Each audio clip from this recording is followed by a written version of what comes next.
Merħba għal-paġna ta' Facebook tal-Moviment Graffiti. Meħabba ċirkostanzi tal-pandemija, se nkunu qed niċċelebraw Jum il-Ħaddiema l-ewwel ta' Mejju b'intervista mal-ex Tarznar u trade unionista Semi Mejla. Għal madwar 45 sena Semi ħadem bħala shipwright fit-Tarzna u kien membru tal-Kunsill ta' Tmexxija tat-Tarzna bejn l-1975 u l-1997. Għal numru ta' snin kienu ukoll iċ-chairman tat-Tarzna. F'din l-intervista nixtiequ nitkellmu dwar il-militanza favur il-jeddijiet tal-ħaddiema. Grazzi Semi tal-qajt l-istedina tagħna. Ħanibdew mal-ewwel mistoqsija ġenerali. X'inhuma l-akbar sfidi li qed taffaċċja l-klassi tal-ħaddiema llum il-ġurnata? Kif tista' l-klassi tal-ħaddiema terġa' ssib is-saħħa biex toħloq soċjetà aktar ġusta? Jena nara li l-ikbar sfidi joħorġu kollha mill-politika neoliberali li llum hija dominanti, mhux Malta biss imma tista' tgħid f'ħafna pajjiżi fid-dinja. Il-politika neoliberali sostni d-deregulation tal-corporations mill-iktar ġifieri ma tantx tikkontrollhom. U llum qed naraw li l-demokrazija parlamentari allura qed tiġi prattikament iddominata mill-corporate lobby. Din hija fl-opinjoni tiegħi il-root cause tal-affarijiet kollha li qegħdin jorqtu ħażin lill-poplu li l-maġġoranza tiegħu huwa ħaddiem tal-paga.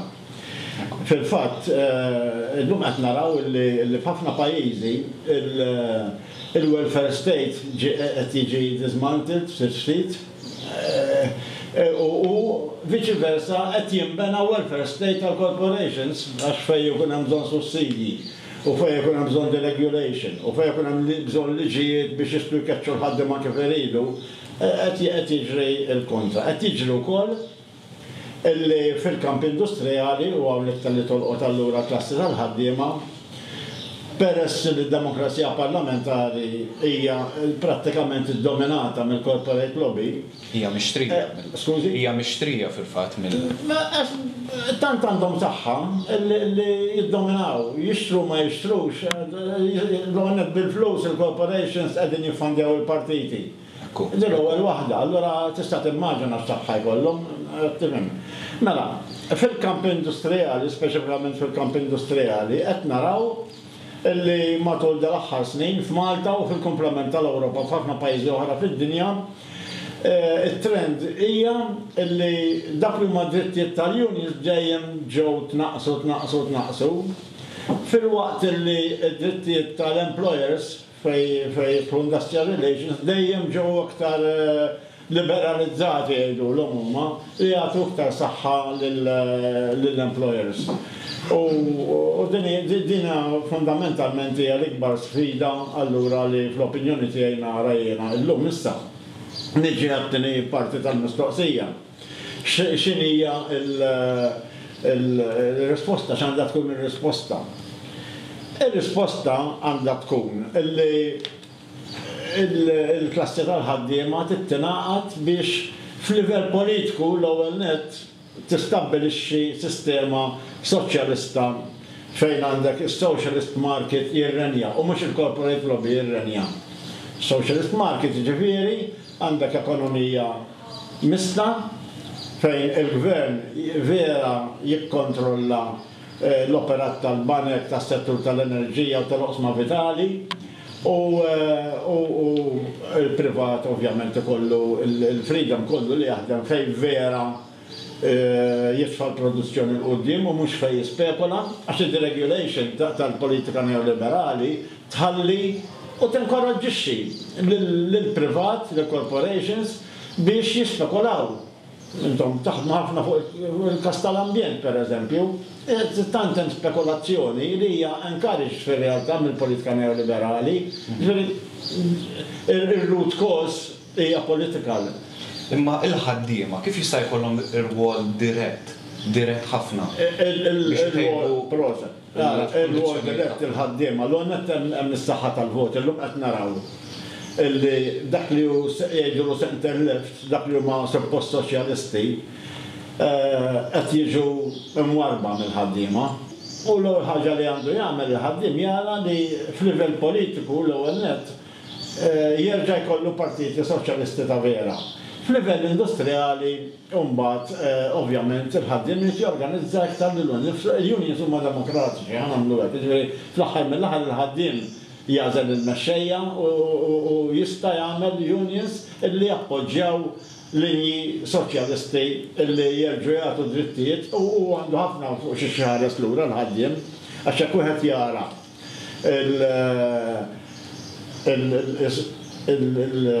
il-rapiet li jagħmel fil-passat, speċjalment wara t-tieni gwerra dinjija, bis-saħħa ta' partiti soċjalisti ta' vera u bis-saħħa ta' trade unionizmu b'saħħtu, għandu ħafna minn fejn ħares. Veru li jkunu nbidlu xi ċirkostanzi llum, imma dak li fundamentali jibqa' fundamentali. Allura l-ġlieda mhix biss industrijali, mija politika wkoll u komplementari għal xulxin. Ok. Mela ħanaddu għall-mistoqsija li jmiss u torbot sew ma' dak li kont tajt. Ftit ta' żmien ilu bħala moviment Graffiti tkellimna miegħek dwar il-bżonn li jingħaqdu l-ħaddiema Maltin ma' dawk barranin biex jtejbu l-kundizzjonijiet tax-xogħol tagħhom. X'inhi l-opinjoni tiegħek dwar din il-kwestjoni? Kemm importanti l-għaqda bejn il-ħaddiema huma minn huma? Eżattament, din l-kwestjoni tal-ħaddiema barranin hija kwestjoni li qiegħda ddajjef ħafna is-saħħa tal-ħaddiema f'Malta. Huwa żball però illi l-ħaddiema Maltin jaħsbu min jaħseb hekk illi l-ħaddiema barranin huma l-edewwa tagħhom. Dan huwa żball kbir għaliex fir-realtà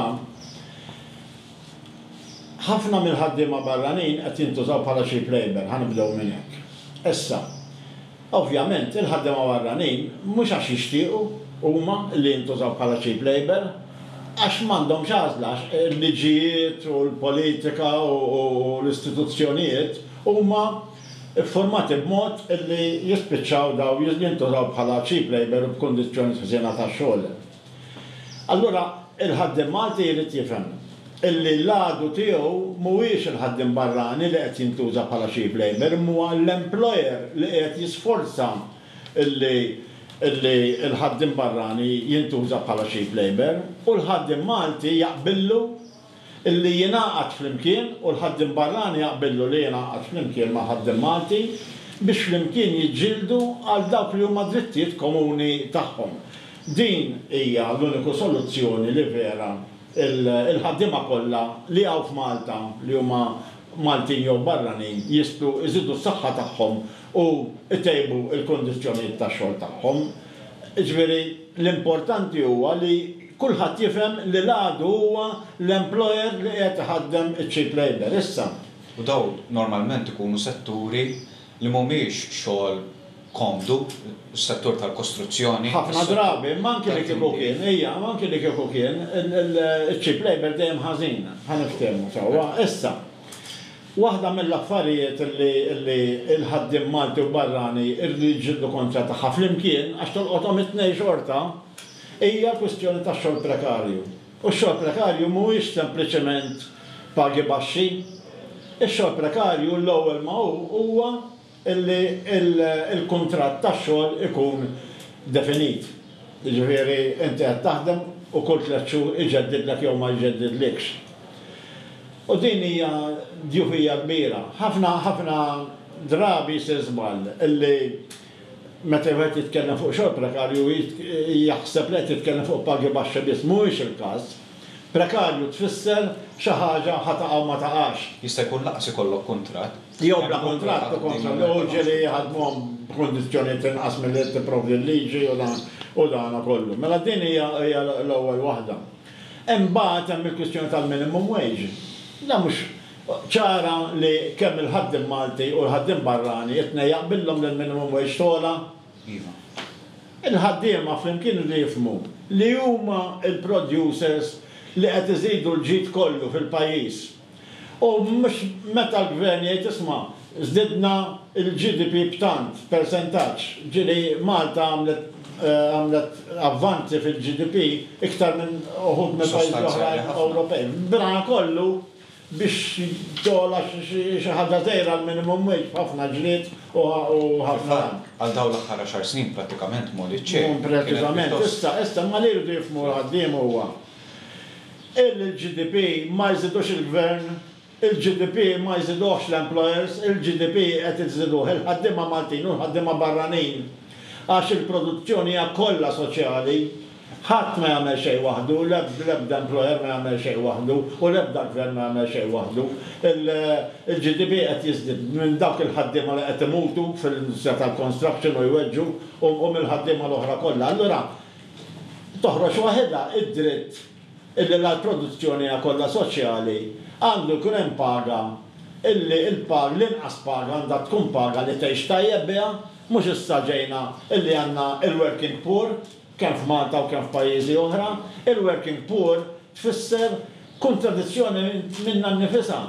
Inti għandek il-ħaddiem qed jipproduċi l-ġid biex waqt li qed jipproduċi u jispiċċa flok jieħu il-parti ġusta minn dak il-ġid jispiċċa mal-foqra. U din hija traċedja kbira. Hemm il-kwistjoni tal-kera li kien hawn il-kontrolli qegħdin jitnaħħu u dan ma qbillu ħadd, mhux billi avolja l-gvern għamel affett oħra. L-aħħar daħlet liġi ġdida fuq il-kera. Iva, ma mhux biżżejjed li l-gvern ikun qed jgħin, l-aħjar jekk ikun hemm il-kontrolli. Imma allura jekk il-gvern qed jonqos f'dan il-qasam, kif għandhom ikunu x'għandhom jagħmlu l-ħaddiema biex itejbu l-kondizzjonijiet tagħhom. U din forsi tista' torbota mas-sinifikat tal-ewwel ta' Mejju. Iva, issa niġu għaliha tal-ewwel ta' Mejju allura tajjeb proset. Din hija okkażjoni tal-ewwel ta' Mejju illi torbot ħafna ma' da' suġġett ta' ħaddiema barranin u ħaddiema Maltin. U forsi ħafna ħaddiema ħaqqas jafu li torbot daqshekk għax ħafna drabi f'Malta l-ewwel ta' Mejju ġiet ċelebrat esu fuq livell lokali. Però fil-fatt l-istorja tal-ewwel ta' Mejju hija storja ta' għaqda bejn il-ħaddiema Amerikani u l-ħaddiema barranin li kienu fl-Amerika. L-istorja tal-ewwel ta' Mejju bdiet f'Chicago fl-ewwel ta' Mejju tal-1886. Is-sitwazzjoni kienet għadha illi il-ħaddiem imur fuq il-post tax-xogħol jaħdem u ma kienx jaf kemm se jdum jaħdem jekk hux 10 sejħa, 11 sejħa u ġieli anke 12 sejħa, jiddeċiedi l-employer dak il-ħin. U l-unions, l-American Federation of Labor, li kien hemm ħafna anarkisti importanti ngħidu għadi fiha u mexxejja, illi iddeċidew illi immobilizzaw il-ħaddiema biex jagħmlu general strike. U fil-fatt sar general strike jitolbu il-ġurnata ta' 8 sigħat. Minn hemm ġiet il-ġurnata ta' 8 sigħat fl-Amerika u fil-komplement tad-dinja. U l-ħaddiema u għandhom ikunu rikonoxxuti lejn l-American Federation of Labor minn kollox lejn għadin, għax qed nitkellmu issa kemm għadda żmien mill-1886 sewwa. Issa hawnhekk x'inhu allura mal-ikbar talima? Il-ħaddiema illi ħadu l-azzjoni u kienu maqudin biex irnexxielhom jirbħu l-ġurnata ta' 8 sigħat, ma daħlitx f'daqqa ma ftit fithom babli d-dieħla, ma kienux Amerikani biss. Kienu Amerikani, kienu Ġermaniżi, kienu Lut, kienu Taljani, texjem kien hemm anarkisti Taljani, kienu Irlandiżi, warriors kbar, Irlandiżi, kienu Svediżi, mill-Ewropa kollha u Amerikani, kienu Suwed ukoll. Għala ngħaddu dawn. Għaw it-talima li għandu bżonn il-ħaddim Malti u l-ħaddim barrani. Ingħadu għax it-talba kienet komuni, it-talba ma kienitx biex il-ħaddiema fejna kien Amerikani jirbħu il-ġurnata ta' 8 sigħat u l-oħran le, jew biex il-barranin jirbħu il-ġurnata ta' 8 sigħat u l-Amerikani le, jew peress li kien hemm talba komuni, kien hemm interess komuni, allura ngħaqdu. U għaw importanti li wieħed jgħid. Jeżistu dawn l-interessi komuni f'Malta, jekk il-ħaddiema Maltin u barranin iridu jingħaqdu, semmejna kwestjoni tal-kera, kwestjoni tal-minimum wage, kwestjoni tal-xogħol prekarju. Għandna l-litanija sħiħa fuq ix jingħaqdu u jaħasra ma jingħaqdux, jaħasra li jinqasmu. U l-employers jaqbillhom bir-razziżmu u ħalli jġeldu ħaddiem kontra ieħor. Di importanti li jifhimha kulħadd. Ma l-istorja tal-ewwel ta' Mejju hija wkoll storja ta' da bejn il-ħaddiema tal-lokal u l-ħaddiema barranin. Tajjeb wis. U m'għandniex ikollna diskussjoni bħal di u ma nsemmux il-unions. Inti kont involut fil-General Workers Union kemm bħala membru u kemm bħala rappreżentant tal-ħaddiema. Kemm il-darba smajtek titkellem dwar ir-rabta ta' trade unions mal-partiti politiċi? X'inhi pożizzjoni tiegħek dwarhom illum? Kif taħseb li jistgħu jkunu aktar effettivi u rappreżentattivi tal-ħaddiema kollha? Ara, il-unions jien nara li qegħdin jaħdmu, mhux mhumiex għax mhux sewwa kieku li wieħed jgħidu dawn mhux qed jaħdmu. Però ma naħsibx qed jirnexxielhom jaslu għal-miri ta' din l-għaqda li hemm bżonn isir fost il-ħaddiema. Taħseb li mhux qed jaslu. Ħaniftehmu.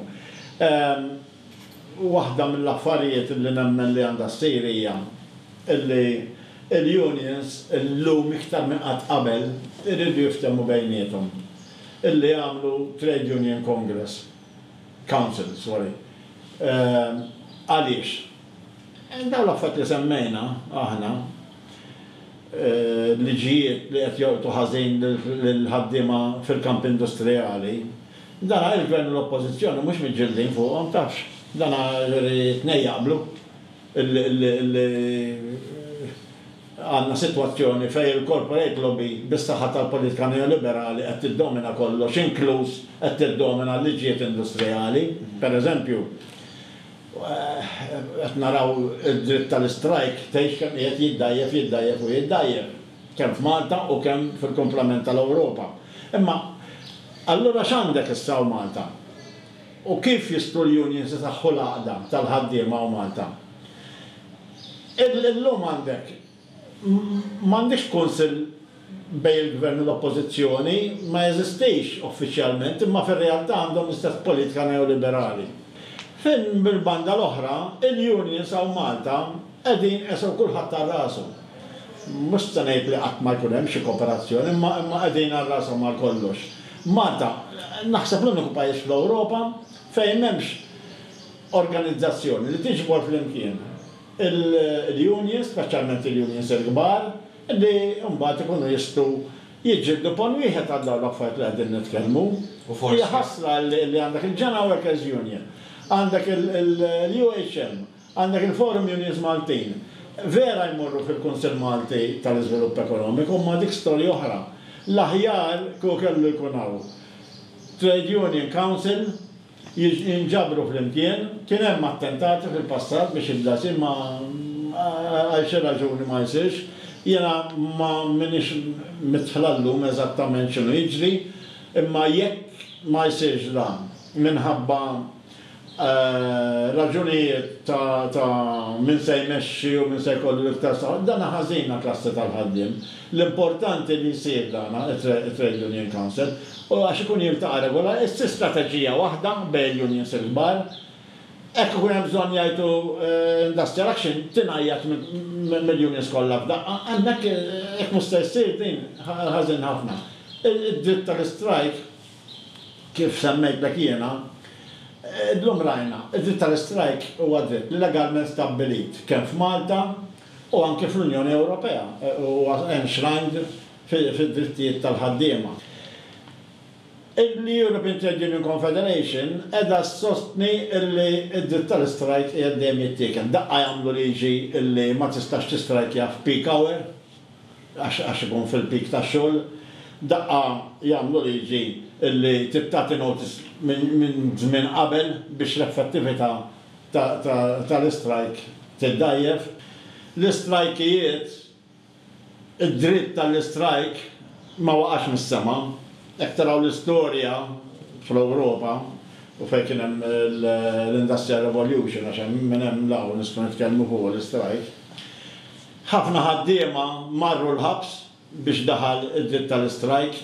Ħafna ħaddiema spiċċaw l-Awstralja penal colony għax ippruvaw jagħmlu strajk mill-Ingilterra pereżempju.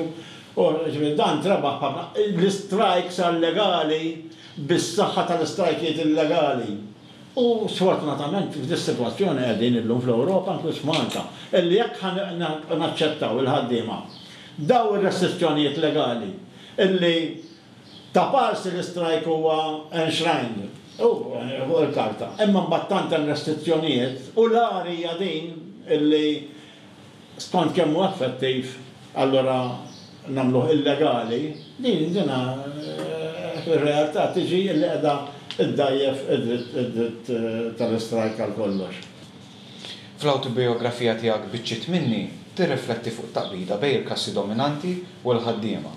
Intejt li l-ħolqien jagħtililna l-koll id-dritt divin biex ngħixu bħala aħwa f'soċjetà ġusta. Ma jagħtix dan id-dritt biss lill-aristokratiċi jew lil min tiġandu ħafna poter. Tista' telabora ftit fuq dan id-dritt mod konkret x'jistgħu jagħmlu l-ħaddiema sabiex jelbu l-inġustizzji li jiġarbu. Meta jiena diskrivejt il-militant bħala dritt divin, ma qed nitkellmu f'livell ta' teorija, ta' ideoloġija. Ta' forsi l-enti filosofika dan il-kunċett. Fl-Ewropa u postijiet oħra fid-dinja kien hawn żmien fejn id-domma stabbilita kienet illi ir-re għandu dritt minn Alla li jmexxi. Issa di l-ħaġa li kien fiha ma kienx sempliċement il-contention li ir-re għandu dan id-dritt minn Alla, imma il-konklużjoni mbagħad illi l-re iridu Alla hemmhekk ir-re accountable biss lejn Alla, allura l-poplu irid jobdih anke jekk jagħmel tajjeb u ħażin m'għandux x'jaqsam, il-poplu għandu jobdi u mbagħad Alla ikkastigah lir-re jekk jagħmel ħażin. Ma sa niġu għan-naħa l-oħra il-għala jien iddiskrivejt il-militanza minnaħa tal-ħaddiema bħala dritt divin. Jekk hemm ordni fin-natura, vera fin-natura jien jidhirli li hemm ordni ta' ġerarkiji kemm fil-bnedmin u anke fi kreaturi oħra, imma ma jfissirx li l-ġerarkija hija tant assoluta illi tneħħi d-dissent kollu u tneħħi il-protesti kollha u tneħħi l-accountability kollha ta' min qed imexxi illi suppost ikollu lejn dak li qegħdin jitmexxew. Allura hawnhekk waħda toħroġ illi jekk dak li qed jitmexxew fil-każ issa jekk niġu nagħlqu daqsxejn għall-kamp industrijali. Qed jitmexxew ħażin mill-employer, mill-gvern, minn mexxej tal-union jekk hemm bżonn għax l-eku ħabni anke mexxej tal-union jista' jmexxi ħażin. Hemmhekk hemm id-dritt naturali, jien sarħejtu d-dritt divin, huwa dritt naturali illi il-poplu jew il-ħaddiem jew dak li qed jirċievi l-ordni ġifieri bid-dritt kollu għandu dritt li jirribella u jipprova ikisser l-ordni stabbilita u jagħmel il-kontra. Tajjeb wis, dak li ħsieb intemmu d-diskussjoni tagħna hawnhekk. Grazzi ta' ħsibijiet li qsamt magħna għal-jum il-ħaddiema Semi. Nisieda nis-semmija tagħna sabiex jaqsmu din l-intervista ma' sħabhom, jagħmlulna like fuq il-paġna u forsi anke jħallu xi ħsieb huma wkoll. Grazzi u l-jum tajjeb lill-ħaddiema kollha.